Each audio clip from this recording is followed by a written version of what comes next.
Hi friends, welcome to our channel.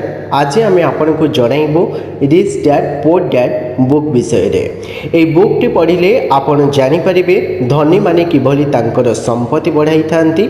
आपन जदि business करुछंती बा जॉब करुछंती तेबे एई भिडियोटी को संपूर्ण भाव में देखंतु। जदि आपण माने आम चैनल को सब्सक्राइब करि नाहंती तेबे तले दिया जाइतिबा रेड कलर सब्सक्राइब बटन रे क्लिक करि नियंतु एवं पाखरे थिबा बेल आइकन को प्रेस करंतु। एही बुक रिच पोर डैड रो लेखक रॉबर्ट कौशिक तांकर दुईटी डैड को विषय रे वर्णना करिसंती। गोटे तांकर निज डैड जे कि पोर डैड जे कि सब बेले अधिक आशा करंती नाही, कहते जेतिकी आमर संभव सेतिकी भाविबा, किंतु अन्य पक्षे तांको सांगंकर डैड जे कि सब बेले उच्च अभिलाष रखि थांती किछि नुआ कार्य करिबा पई। पोर डैड अल्परे संतुष्ट होती, जहाँ सैलरी पाती ताकू खर्च कर दियंती। ब्रांडेड शार्ट, ब्रांडेड पैंट इत्यादि रे खर्च कर दियंती, किंतु रिच डैड सब बेले इन्वेस्ट करंती एसेट रे। लेखक एथिरे एसेट एवं लिएबिलिटी विषय रे संपूर्ण भाव में विवरणी देइछंती।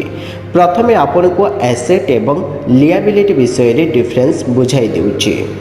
रिच डैड एहाको सिंपल भाषा रे बुझाइले एसेट आपण पॉकेट रे पैसा भरी थाए एवं लिएबिलिटी आपण पॉकेट रू पैसा बाहर करि थाए। जदि आपण को धनी हेबार अछि आपण को एसेट किनिबा को पड़िबो। जदि आपण को गरीब बा मिडिल क्लास फैमिली हेबार अछि तेबे आपण को लिएबिलिटीज किनिबा को पड़िबो। सदा सर्वदा आमे भाबु भल घर गाड़ी एगुड़ाक आमर एसेट, किंतु वास्तव में एगुड़िक लिएबिलिटी जहाँ पाई आमर एक्सपेंस बढ़ी थाए। तेणु यही बहीटी को आपण निश्चिंत भाव में पढ़ंतु। आपनकर लाइफस्टाइल सह इनकम ग्रोथ हेबो एवं विभिन्न शिक्षा मध्य आपण पाई परिबे। तले डिस्क्रिप्शन बॉक्स रे बुक रो परचेस लिंक रही अछि, आपण लिंक थ्रू रे बहीटी को परचेस करि परिबे।